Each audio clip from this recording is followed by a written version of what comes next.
अगर आप इस पर्सन की तरह हैं कि आपको इंग्लिश समझ नहीं आती या समझ आती है पर बोल नहीं पाते, तो ये वीडियो सिर्फ आपके लिए।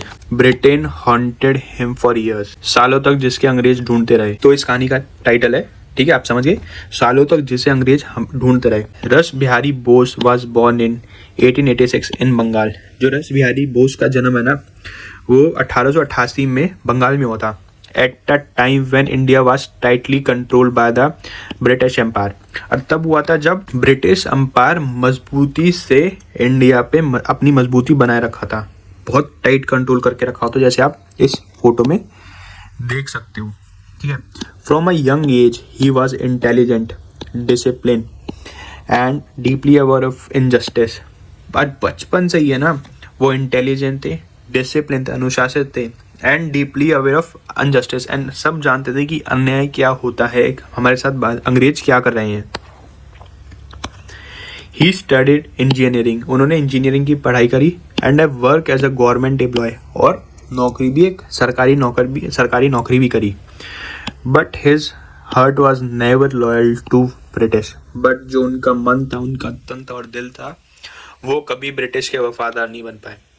While wearing the uniform of the system, वो जो उनकी वर्दी थी जो अंग्रेज प्रोवाइड करते थे, his mind was quietly planning it's downfall, but जो उनका दिमाग था ना, हमेशा ब्रिटिश गवर्नमेंट के लिए प्लान करता रहता था, हमेशा उनके डाउनफॉल के लिए।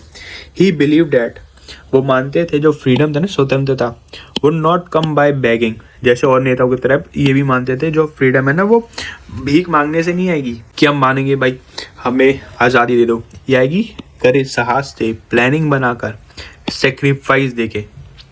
आई समझ? सेक्रीफाइस का मतलब होता है बलिदान, प्लानिंग का मतलब होता है योजना बनाना, और करेज को बोलते हैं साहस। रस Behari Bose become involve in revolutionary activities, जब क्रांतिकारी एक्टिविटीज में, जैसे ये फोटो में देख सकते हैं, रेवोल्यूशनरी एक्टिविटीज में उन्होंने पार्ट लेना स्टार्ट करा। At a time when British surveillance was everywhere, और जबकि जो ब्रिटिश के जासूस थे जो हर जगह फैले थे, निगरानी हर जगह कर रहे थे। वन रॉन्ग स्टेप मेंट अरेस्ट और डेथ, एक गलती या तो सीधे गिरफ्तारी या तो सीधे मौत। Yet he helped plan one of the boldest act against the British Emperor, और तब भी उन्होंने ऐसा खतरनाक प्लान बनाया कि ब्रिटिश के खिलाफ, the attempt to assassinate the lord Hardinge, the viceroy of India in 1912। और वो प्लान क्या था, जो भारत के वाइसरॉय थे ना उस टाइम पे, जो लॉर्ड हार्डिंज, उसको मारने का, उसको अटेम्प्ट टू असैसिनेट मतलब उसके मारने का प्लान बनाया था। और जब क्या तो गिरफ्तार हो तो सीधा मौत है या सीधे गिरफ्तारी है, तब भी इतना खतरनाक प्लान बना था। तो सोचो उनकी साहस किस लेवल पे होगा। अब bomb was thrown at a viceroy procession in India, मतलब उनका जो एक काफिला जा रहा था, वहां रस बिहारी बोस ने बॉम्ब फेंका, ठीक है। उसमें ना ये हार्डिंज है ना बच जाता है, मरता नहीं है, मेरे ख्याल से इसकी वाइफ मरती है या कोई एक दो सोल्जर मर जाते हैं। The attack shook the empire, जो अटैक था ना पूरे ब्रिटिश एम्पायर को हिला के रख दिया था। Although the lord Hardinge survived and message was loud and clear, but ये मैं बता रहा था ना आपको, ये वाइसरॉय ना बच जाता है, बट भारतीय का मैसेज बहुत क्लियर था। Indians were not longer afraid, अब भारतीय कोई डरेगा नहीं, मतलब अब डरे हुए नहीं है, अब हम स्टेप लेंगे अपने फ्रीडम के लिए। After the attack the British launch a massive manhunt, अब ब्रिटिश ने ये अटैक के बाद खोजबीन करी, भाई किसने क्या करा, अब मैसिव हैंडमैन, जोरदार खोज अभियान चलाया। रस Behari Bose became the most wanted man India, और उस टाइम पे ना जो रस बिहारी बोस थे मोस्ट वांटेड मैन में आ गए थे इंडिया के, ठीक है। हिज फेस वाज एवरीवेयर, जैसे हम फोटो में देख सकते हैं, हर जगह उनके पोस्टर थे। पुलिस रेडेड हाउसेस, पुलिस हर जगह रेड मारी थी। इनफॉर्मर, सूचना देने वाले, वर पेड, उनके सूचना देने वाले को पैसे दिए जा रहे थे कि हमारी को उसकी हमें सूचना दो। अरेस्ट वारंट्स वर इशूड, अरेस्ट गिरफ्तारी के आदेश, ठीक है, इशू कर दिए गए थे। बट बोस रस बिहारी बोस थे ना, एस्केप्ड अगेन एंड अगेन, और वो बार बार अंग्रेजों के हाथ से निकल जाते। ही चेंज क्लोथ, वो हर बार अपने कपड़े, आइडेंटिटी, पहचान एंड लोकेशन हर दिन, हर घंटे अपनी लोकेशन पहचान बदल लेते थे। Sometimes he lived as a priest, कभी वो एक पुजारी की तरह, पीस की तरह, समटाइम एज अ कुक, कभी बावर्ची की तरह, समटाइम एज अ लेबर, कभी मजदूर की तरह। For years he survived only on intelligence, patience and help from ordinary Indians who believed in the cause. और हर बार वो बच निकलते थे, ठीक है। वो उन्होंने सर्वाइव कैसे करा, अपना कैसे बचे, अपने इंटेलिजेंस, अपनी चतुराई से, अपने धैर्य से बच निकले। फाइनली 1915, ठीक है, 1915 में रस बिहारी बोस एक डिसीजन लेते हैं, एक खतरनाक, डेयरिंग मतलब डेंजरस, खतरनाक डिसीजन लेते हैं। He escape from India to Japan. वो ना, आप सोच नहीं रहोगे, जब इतनी सारी जब खोज चल रही है, वो तब भी इतने ब्रिटिश से निकल के जापान भाग निकलते हैं। एट अ टाइम जब जापान वाज अनलाइकली रिफ्यूज मतलब तब जब करते हैं, जब रेफ्यूज मतलब असंभावित, मतलब उन्हें जरूरी नहीं है उन्हें शरण दे जापान। और क्यों जापान गए, क्योंकि जापान उस टाइम पे ब्रिटिश का दुश्मन था, ठीक है। द ब्रिटिश डिमांडेड एक्सट्रेडिशन, मतलब उन्हें ब्रिटिश एक्सट्रेडिशन का मतलब प्रत्यर्पण, मतलब उन्होंने ब्रिटिश जापान को कहा कि भाई इस आदमी को हमें सौंप दिया जाए, ये हमारा भगोड़ा है, हाँ ये हमसे भागा, इसने हमारे वॉइसरॉय पे अटैक करा। But the Japanese people protected him, but Japan के लोगों ने उन्हें बचाया। Bose lived in Japan under constant threat, मतलब लेकिन जापान में भी वो एक लगातार खतरे में रहते थे। Learning the language and understanding the culture, उन्होंने वहाँ अपनी लैंग्वेज लर्न करी, वहाँ के कल्चर को समझा। And slowly building a trust, और वहाँ के लोगों का धीरे धीरे विश्वास जीता। वहाँ पे ही married a Japanese women and adopted his Japan as second home, उन्होंने वहाँ एक जैपनीज लड़की से शादी करी और अपना वहाँ दूसरा घर बसा लिया। But his loyalty to India never weakened, but यही बात याद रखी उन्होंने, जो उनकी लॉयल्टी थी ना, वफादारी, भारत के लिए कभी कमजोर नहीं पड़ी। While he living in exile, exile में होता है कि निवासन, मतलब एग्जाइल में बाहर रहना, एग्जाइल में। रस Behari Bose did not rest, but उन्होंने कभी आराम नहीं करा। ही continued working for India's freedom, but वो भारत के लिए, भारत की आज़ादी के लिए हमेशा 2400 घंटे काम करते रहे।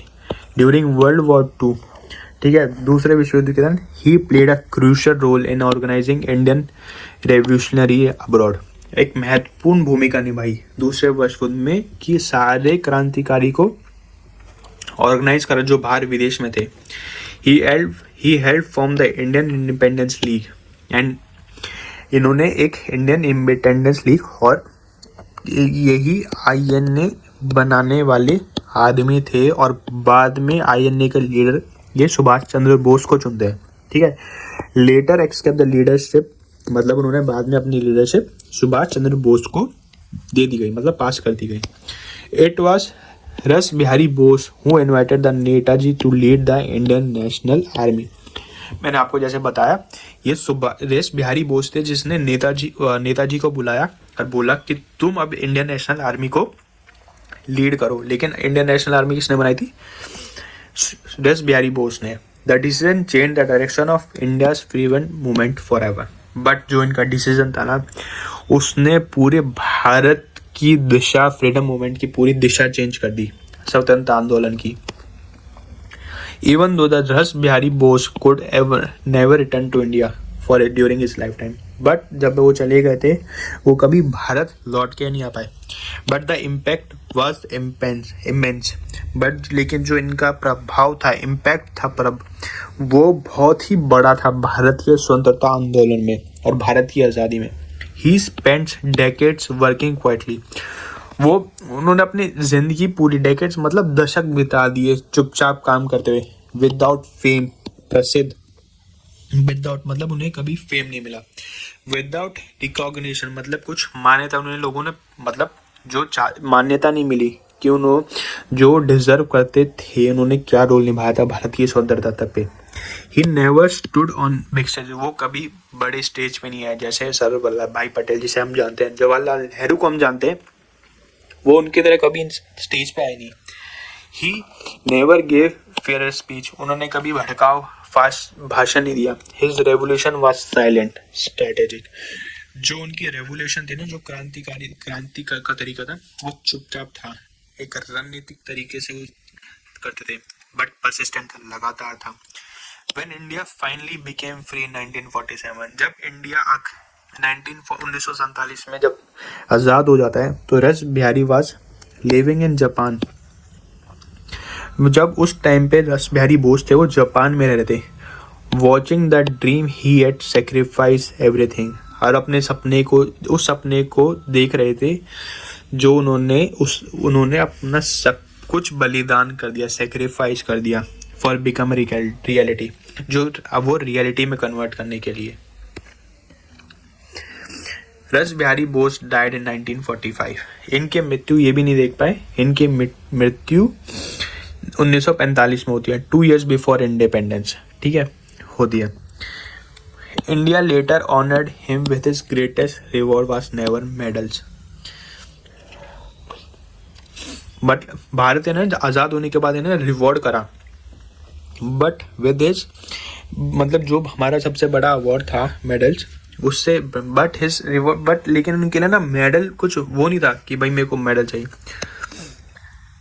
It was the knowledge that the chain had broken, इनका था कि जो नॉलेज इन्होंने लोगों को प्रोवाइड करी, जो लोगों ने जंजीर तोड़ी अंग्रेजों की, ये वो इनका वो था, मेडल था, ऑनर था कि मेरी नॉलेज से मेरा देश आज़ाद हुआ।